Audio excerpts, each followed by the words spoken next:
Sedangkan kalau misalnya postpartum depression itu biasanya dia muncul gejalanya setelah satu bulan, tapi dia lebih lama nih dan lebih berat gejalanya dibandingkan dengan baby blues. Dia mirip dengan psikosis, cuma kalau psikosis ini sampai ada ide untuk menyakiti diri sendiri maupun ide untuk membunuh anaknya. Kalau kayak gitu, pertolongan pertamanya kayak gimana ya? Jadi,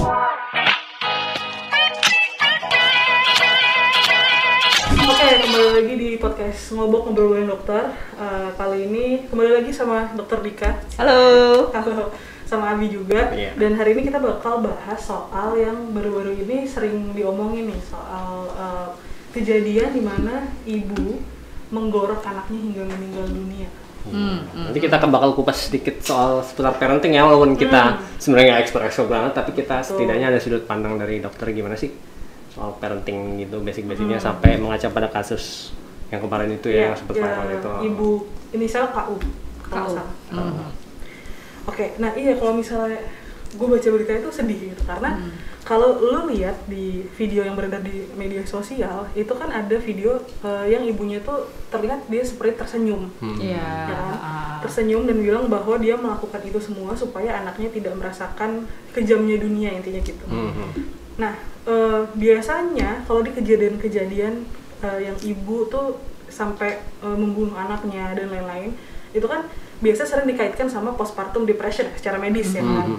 Nah tapi kan setahu gue kalau misalnya postpartum depression itu terjadi setelah ibu melahirkan atau ya maksudnya jaraknya nggak terlalu lama lah gitu. Anaknya masih bayi gitu kan. Ini anaknya udah besar-besar ya udah ya. Gitu. Nah maksudnya kalau dari menurut lo sendiri gitu, itu apakah ini masih ya gue tau sih mungkin maksudnya lo kan bukan psikolog atau psikiater gitu, tapi dengan background medis lo sekilas gitu, lo tahu nggak misalnya kira-kira nih kalau kayak gini tuh bisa nggak sih, ada kemungkinan nggak sih masuk sebagai kasus postpartum depression atau misalnya kayak emang depresi biasa kah atau skizofrenia mungkin atau apa gitu, kayak kemungkinan yang ada adanya menurut lo? Ya jadi kalau misalnya kejadian pada ibu ini nih, maksudnya sedih banget tapi juga justru agak ngeri juga, bercampur aduk lah gitu perasaan ini. Jadi kalau misalnya kita bahas soal postpartum depression itu kan itu ada level-levelnya sebenarnya. Kalau kejadiannya sendiri biasanya memang namanya juga dari postpartum, artinya dia kan setelah ngelahirin beberapa lama. Itu level-level yang gue bilang adalah dia mulai dari, kalau lo pernah denger baby blues, nah baby blues, kemudian ada postpartum depression, bahkan ada namanya postpartum psikosis. Nah gitu. Kalau yang namanya baby blues itu mungkin sebagian besar dulu gue juga ngalamin gitu. Itu mungkin sekitar beberapa hari sampai seminggu setelah anaknya lahir itu terjadi. Yaitu sama ininya gejala-gejalanya ya kayak misalnya sedih, terus kayak merasa nggak berdaya. Sedangkan kalau misalnya postpartum depression itu biasanya dia muncul gejalanya setelah satu bulan atau ya right after juga bisa, tapi dia lebih lama nih dan lebih berat gejalanya dibandingkan dengan baby blues. Dia bahkan bisa sampai 1 tahun gitu.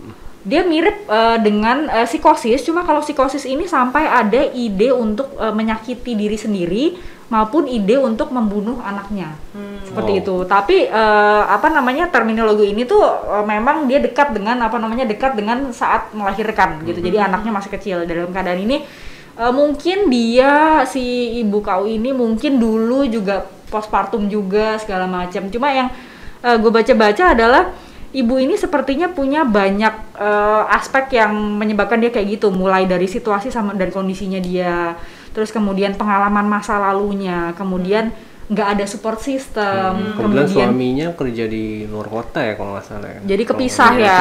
Suaminya nggak tinggal di situ lah kalau nggak salah. Nah itu dia, nggak ada support system kan, artinya sudah gitu bisa juga mungkin pola asuh waktu dia kecil kayak gimana gitu. Terus kemudian bisa ada mungkin itu gangguan jiwanya juga. Gangguan jiwa sebelah mananya itu sampai sekarang gue nggak berani sih untuk yang mana. Yang pasti dia ada depresi waktu awal-awal itu pasti. Kemudian yang berikutnya lagi mungkin ke arah schizophrenia bisa juga, cuma nggak mananya. Kita leave it to the expert aja lah ya. Gitu. Tapi kalau kalau misalnya kasus-kasus kayak gitu gejala umumnya apa sih? Soalnya kan di kebanyakan kasus kayak gini nih, kebetulan gue baca ada Twitter thread-nya gitu yang bahas tentang pembunuhan ini, ternyata kan si ibunya itu kalau nggak salah punya salon. Ternyata beberapa user Twitter gitu, emaknya itu ternyata langganan salonnya si ibu itu. Dan ibu itu kayak terkesan kalau misalnya secara dari luar ya kayak baik gitu, kayak anaknya kalau misalnya ketemu sama pelanggan salonnya suruh salim dulu sama itu kayak gitu-gitu. Tampak normal-normal aja ya. Normal kayak keluarga pada biasanya, dan malah dicap tuh kalau si ibu itu ya ibu yang baik gitu, tapi emang kelihatan sih dan maksudnya dari situ ya dia emang kayak working mom gitu yang tanggungannya banyak, yang anaknya sampai berapa 2 atau 3 gitu. Nah, dan dia kebetulan ngurus sendiri gitu. Nah kan kalau gitu kan dilihat dari luar banyak kan astagfirullahaladzim itu kan normal segala macam kayak gitu-gitu. Gak bisa ya, maksudnya kayak gak mungkin lah dia bakal dari permukaannya itu. Tuh yang gak ada yang salah gitu. Iya, sebenarnya kalau kayak gitu itu sekali lagi itu merupakan bisa apa ya? Kok komentasi apa sih namanya, cara dia untuk menghandle itu gitu loh. Coping gitu coping mekanismenya dia berarti apa, bagus apa nggak bagus ya? Secara garis besar mungkin bagus, tapi ketika di akhir udah meledak seperti ini ya jadi nggak bagus. Tapi coping mechanism itu biasanya diajarkan sejak muda, sejak kecil, dan itu diajarkan oleh orang tuanya dan orang sekitarnya. Misalnya gini, nggak mungkin dong misalnya anak gue terus main terus dipukul sama temennya gitu. Terus apakah gue bilang gimana sih pukul balik gitu kan? Jadi kayak gitu. Atau tapi kan ada kan orang-orang yang begitu, nggak bisa pukul balik gitu. Atau ada yang justru gini, ya udah kamu sabar. Nah gitu. Jadi tergantung dulu bagaimana dia diajarkan, kulturnya dia di sekitarnya kayak apa, itu yang akan membentuk dia akhirnya sampai besar. Seperti itu. Mungkin dulu dia diajarkan untuk ketika ada beban itu ya sabar, ya nggak usah terlalu banyak minta tolong orang lain, karena minta tolong itu nyusahin loh. Kan ada kan orang-orang yang seperti gitu kan, gitu. Jadi nggak enakan gitu.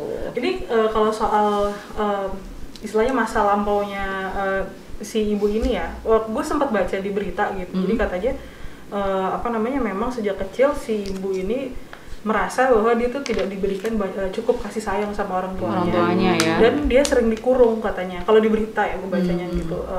Gue nggak tahu apakah ini sudah dikonfirmasi atau belum. Cuma gue baca di salah satu website berita kayak gitu. Jadi kayak mungkin ada hubungannya juga sama yang lo bilang kemarin tadi barusan gitu. Jadi kayak maksudnya ya gitu, ketika si ibu ini sudah terbiasa dikurung, terus kurungnya gitu di kerangkeng gitu, mungkin nggak di kerangkeng, apa dikunciin dalam kamar mandi gitu, mungkin nggak boleh banyak main kali atau gimana, gue nggak tahu sih bentuk dikurungnya seperti apa, cuma kata-kata exact di beritanya dibilangnya dikurung gitu.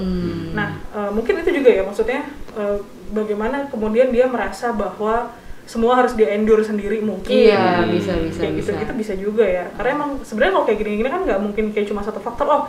Mungkin gara-gara suaminya begini. Iya, mungkin ada banyak faktor yang bikin dia sampai akhirnya meledak lah ya. Iya, ini meledak gitu. Punya pemikiran kayak gitu. Terus dia ngeliatnya kan kayaknya kayak sedih gitu. Jadi kayak di awal ketika orang tahu bahwa itu kasus ibu gorok anak gitu kan, pasti kayak apa nih ibunya gitu kan. Iya, pasti orang gitu. udah judging gitu aja ya. Masa seorang ibu kayak begitu? Iya, apa sih kayak gitu. Tapi begitu baca-baca lebih lanjut, banyak juga kemudian simpati-simpati yang mengalir, dalam arti bukan membenarkan tindakannya, tapi kayak maksudnya ternyata latar belakangnya ada iya. Kayak gini gitu, kayak ini emang maksudnya ya gitu ya, maksudnya kompleks gitu. Maksudnya dalam hal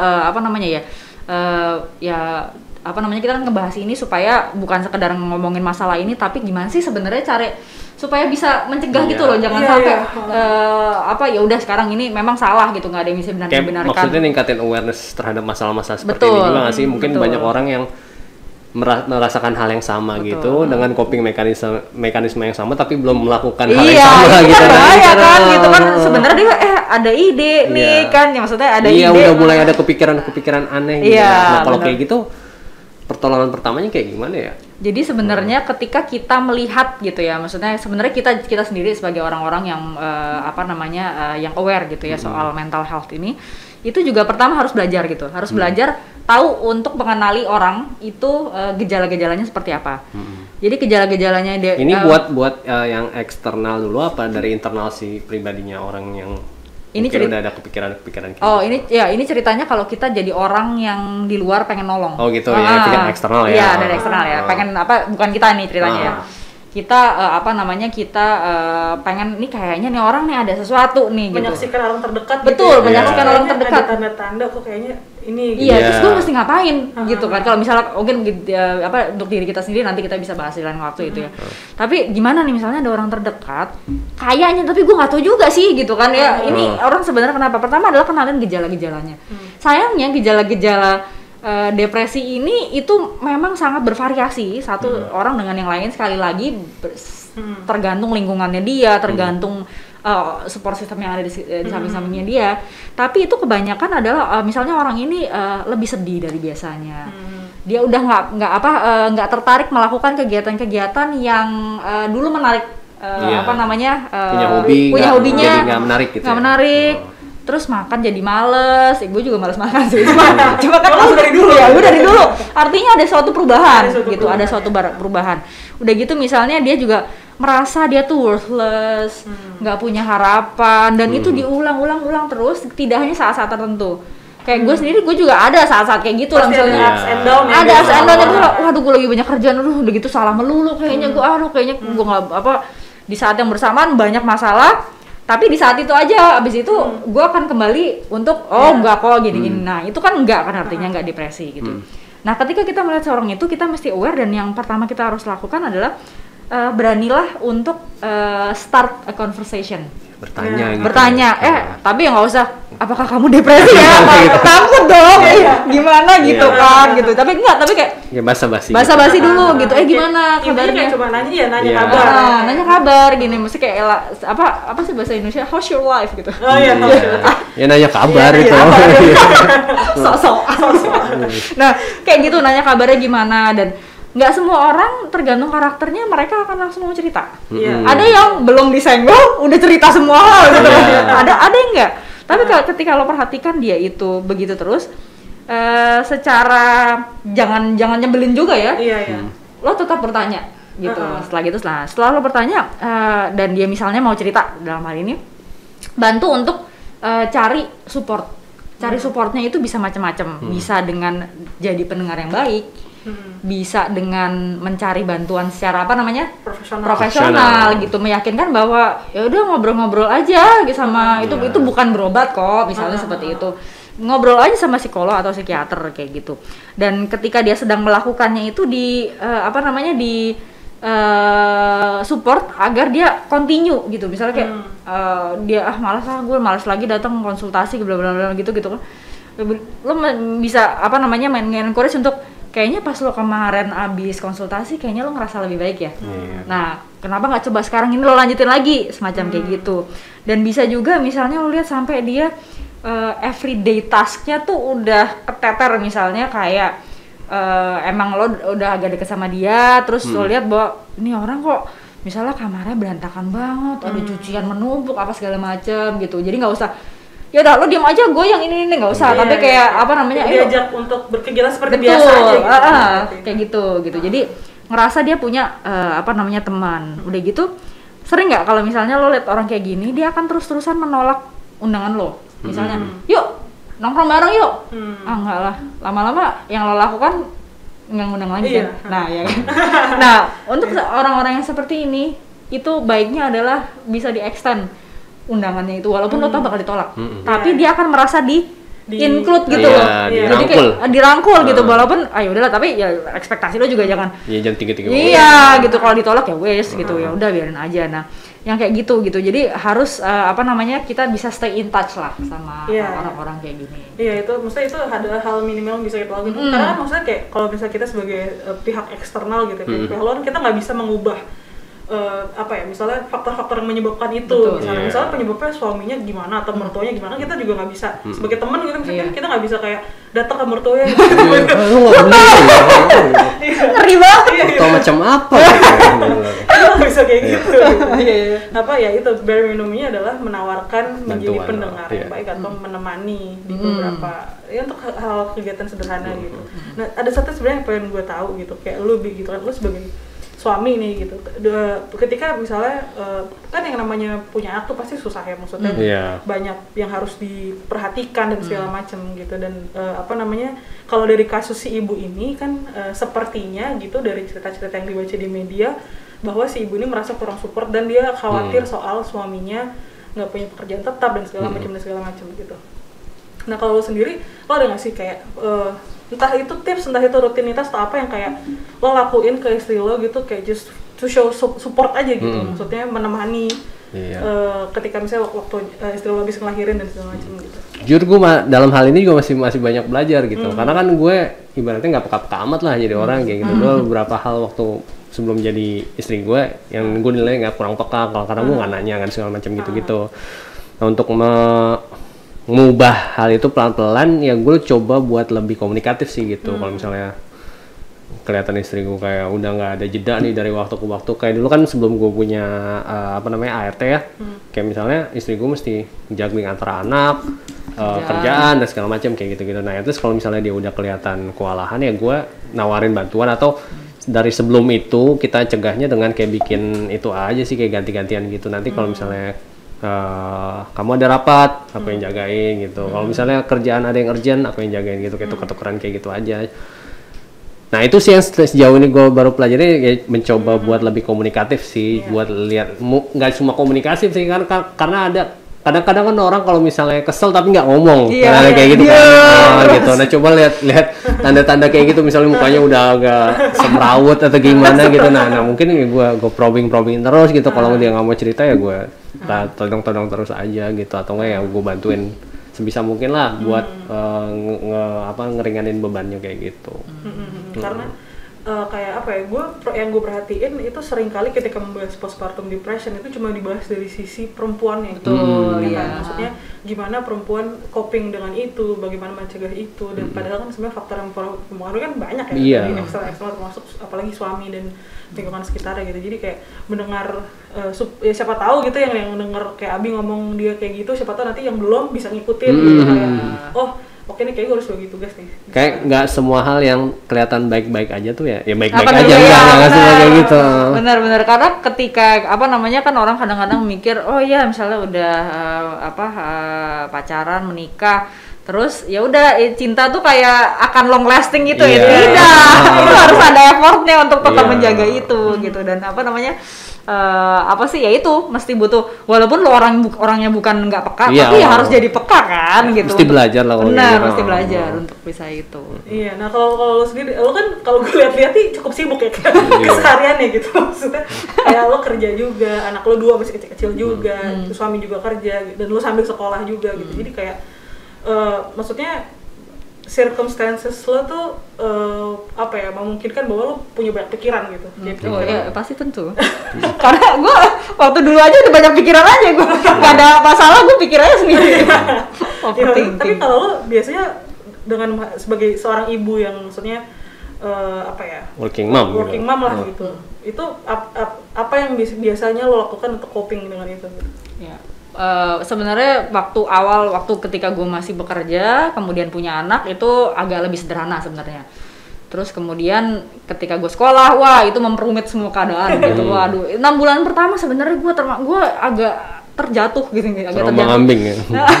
Nah itu gue nggak tahu itu gue overwhelmed banget gitu. Dan waktu itu gue sampai memang gue akhirnya ke psikolog gitu. Gue ke psikolog karena kayaknya gue nggak bisa ngatasin sendiri, dan gue udah berusaha berbicara dengan orang-orang sekitar gue, tapi gue merasa seperti kok kurang, tapi ya udah dong, gue harus mencari jalan keluar gitu. Saat itu kayak gitu, dan akhirnya membuka sedikit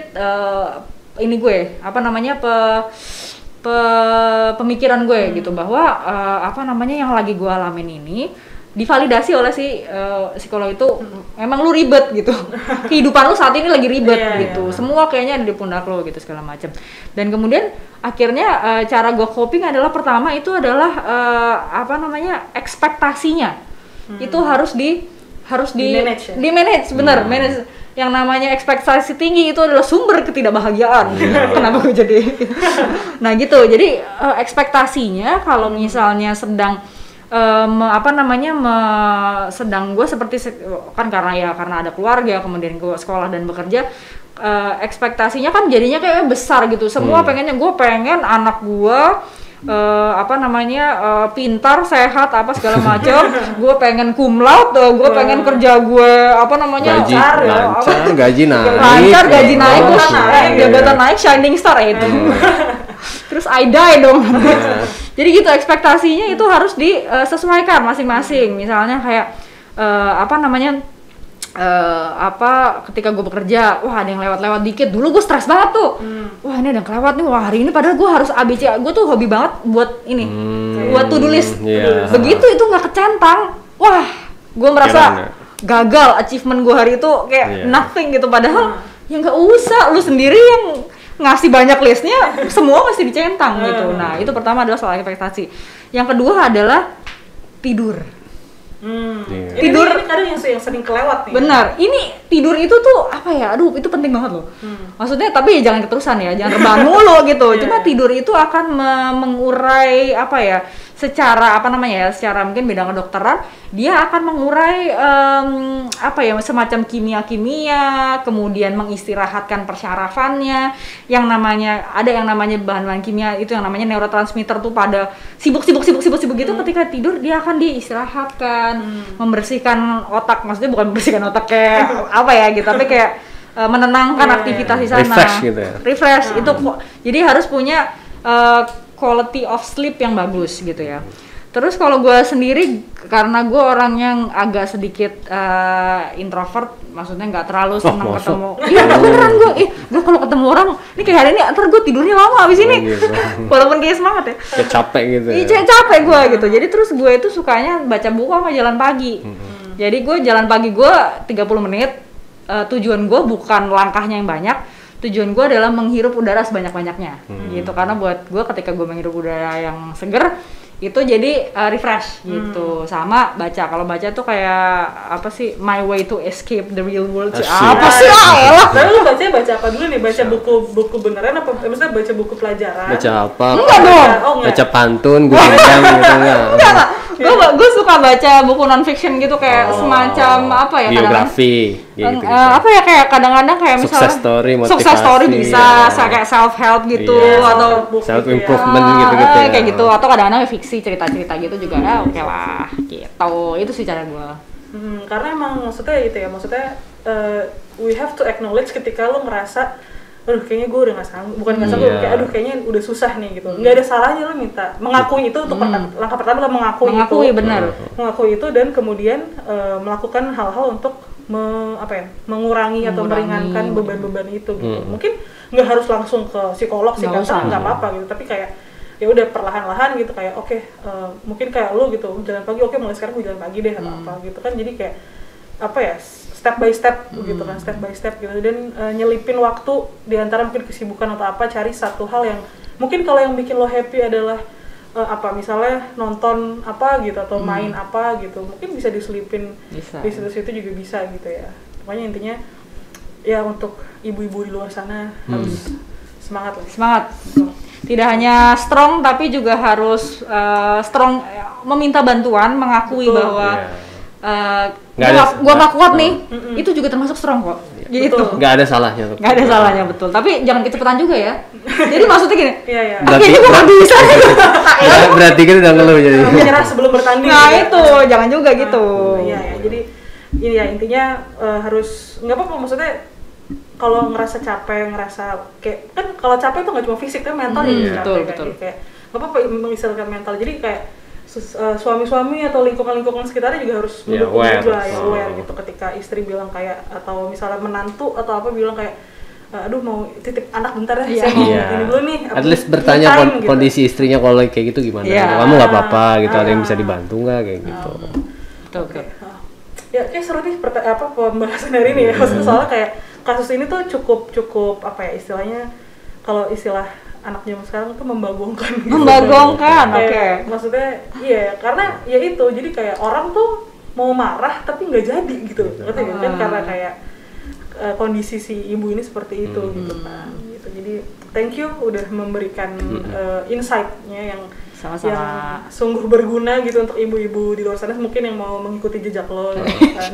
Maksudnya Sorry, kita ada spesialis psikolog nggak sih? Ada. Gitu, dikasih itu aja. Ini teman-teman yang mau konsultasi soal psikologi bisa. Gitu. sama oke, dan kalau misalnya ya itu tadi yang satu hal yang apa yang lo sebut tadi gitu, bahwa ketika lo sudah merasa pengen atau perlu konsultasi, bisa gitu konsultasi Di apa namanya di SehatQ bisa. Gue pernah nyoba loh konsultasi psikologi di SehatQ gitu. Dan bisa pakai apa? Video call itu loh. Karena kalau ngetik kan panjang ya, kalau curhat kan malas ya, capek gitu kan. Jadi kayak gue memutuskan untuk pakai fitur si video call itu sama psikolognya itu, dan enak gitu ngobrolnya. Ada waktunya sih kayak sekitar berapa puluh menit lah gitu. Nanti bisa dicek di aplikasinya gitu. Untuk harganya juga menurut gue ya, maksudnya dibandingin ketika lo ke biro psikologi atau apa gitu-gitu, harganya cukup lebih terjangkau. Masih disubsidi. tenang aja. We got you. Tenang. Gitu. Ya gitu sih. Jadi coba aja gitu kalau misalnya mau nyoba untuk konsul ke psikolog gitu, nyoba atau via chat, via video call bisa lewat SehatQ. Kita ada fitur chat dokter, bisa tinggal pilih psikolog atau psikiater. Di situ ntar tinggal ikutin aja step-stepnya, gampang banget gitu. Kalau gue gitu sebagai ini, gue beneran bilang ini bukan karena gue kerja di sini, tapi gue merasa beneran itu terbantu karena setelah itu apa namanya bisa cukup mencerahkan gue, walaupun ya itu tidak menyelesaikan masalah ya tentunya, kan nggak mungkin ya sekali. At least lo ada guidance lah gitu. At least ada guidance kayak what to do next lah. Oke. Thank you banget untuk waktunya hari ini. Sama-sama. Dr. Dika. Sama-sama. Thank you juga Abi. Thank you Nina. Iya, oke. Sampai jumpa Di episode berikutnya. episode berikutnya. Bye. Bye.